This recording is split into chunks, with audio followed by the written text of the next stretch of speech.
rocket has ever flown and will very substantially pass the moon, go around it, and come back home from a distance that has never been done before. It's amazing.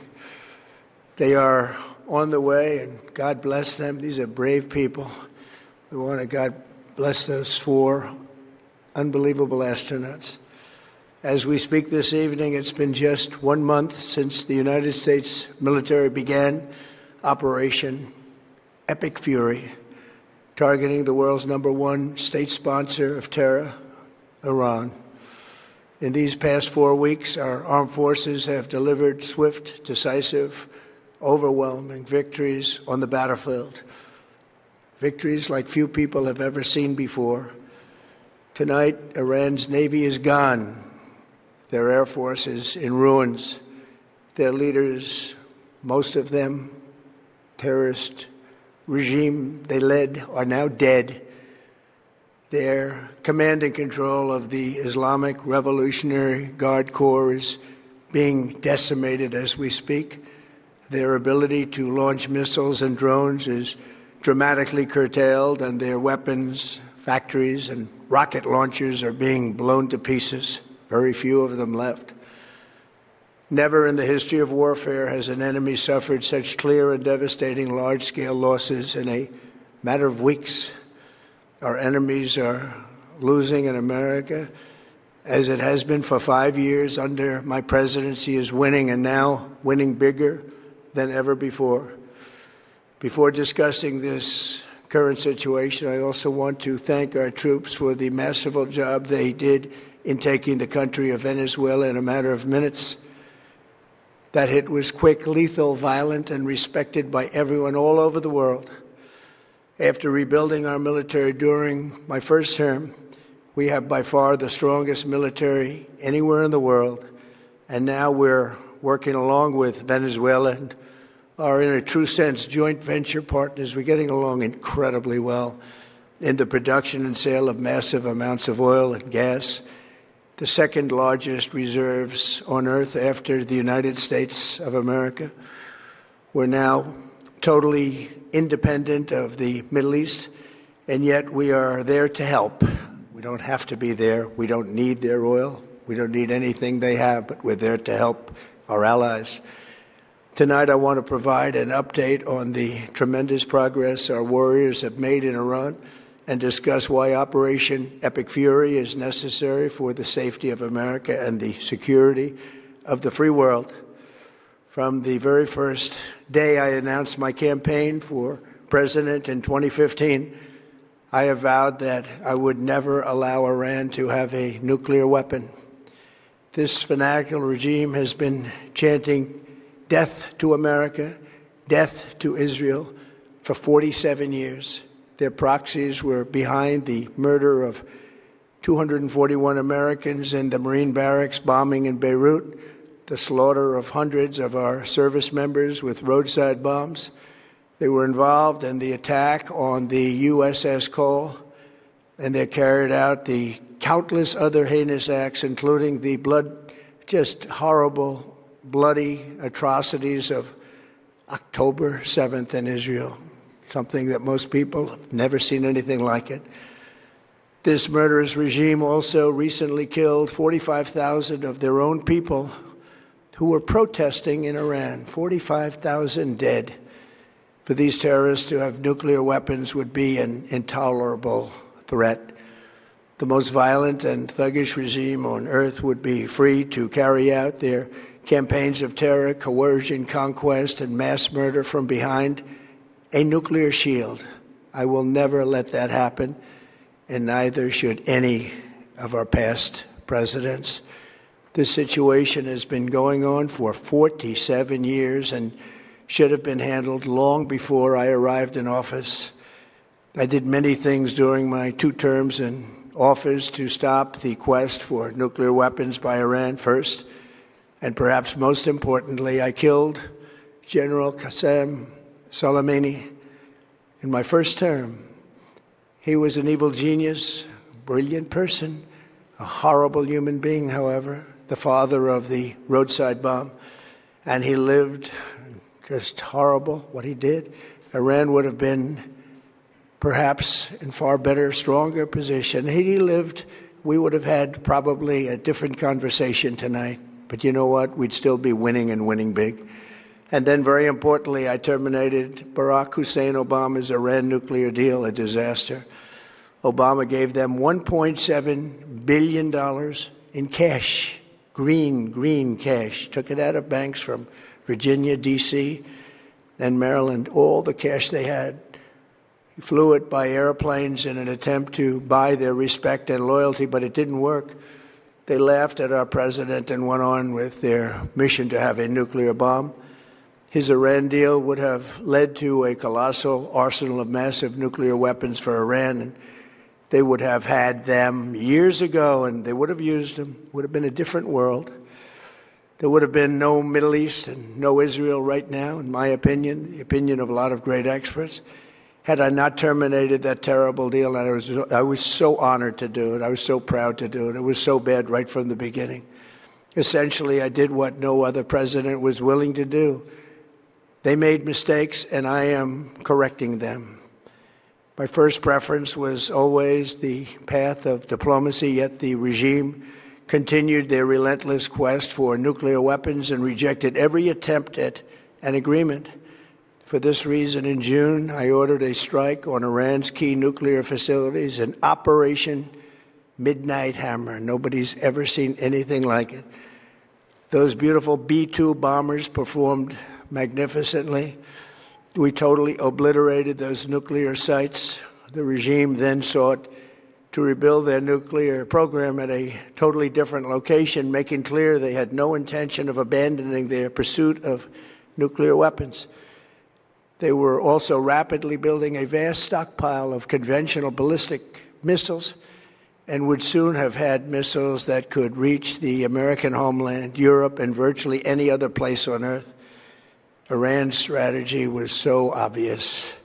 They wanted to produce as many missiles as possible, and they did, with the longest range possible. And they had some weapons that nobody believed they had. We just learned that out. We took them out. We took them all out so that no one would really dare stop them.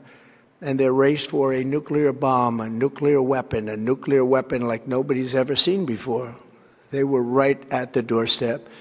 For years, everyone has said that Iran cannot have nuclear weapons, but in the end, those are just words if you're not willing to take action when the time comes. As I stated in my announcement of Operation Epic Fury, our objectives are very simple and clear. We are systematically dismantling the regime's ability to threaten America or project power outside of their borders.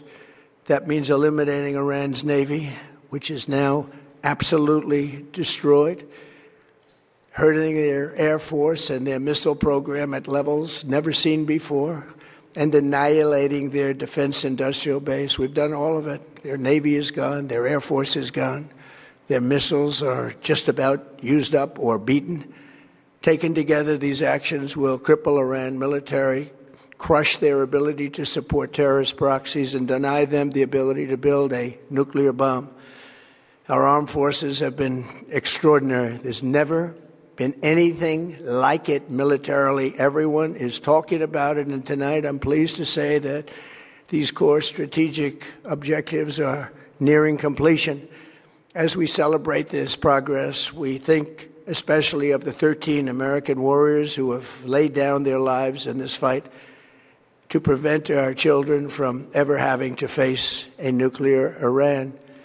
Twice this past month, I've traveled to Dover Air Force Base, and it's been something. I wanted to be with those heroes as they return to American soil, and I was with them and their families, their parents, their wives, their husbands.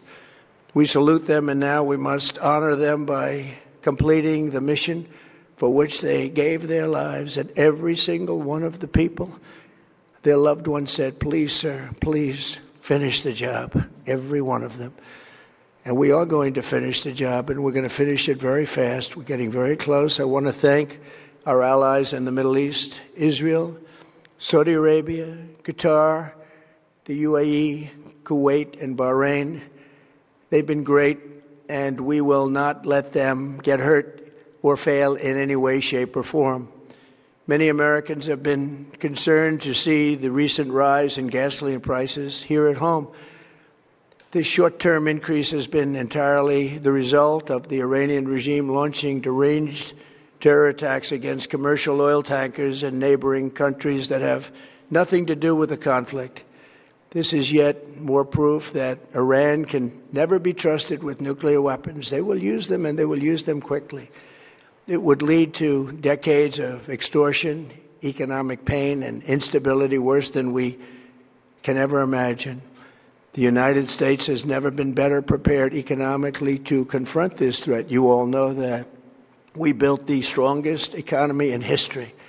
We're going through it right now, the strongest in history. In 1 year, we've taken a dead and crippled country. I hate to say that, but we were a dead and crippled country after the last administration and made it the hottest country anywhere in the world by far, with no inflation, record-setting investments coming into the United States, over $18 trillion, and the highest stock market ever, with 53 all-time record highs in just 1 year.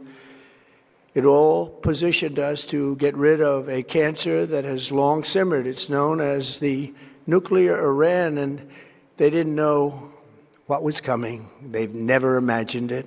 Remember, because of our Drill Baby Drill program, America has plenty of gas. We have so much gas. Under my leadership, we are #1 producer of oil and gas on the planet, without even discussing the millions of barrels that we're getting from Venezuela. Because of the Trump administration's policies, we produce more oil and gas than Saudi Arabia and Russia combined. Think of that, Saudi Arabia and Russia combined. And that number will soon be substantially higher than that. There's no country like us anywhere in the world, and we're in great shape for the future. The United States imports almost no oil through the Hormuz Strait and won't be taking any in the future. We don't need it. We haven't needed it, and we don't need it. We've beaten and completely decimated Iran. They are decimated, both militarily and economically and every other way. And the countries of the world that do receive oil through the Hormuz Strait must take care of that passage. They must cherish it. They must grab it and cherish it. They can do it easily. We will be helpful, but they should take the lead in protecting the oil that they so desperately depend on.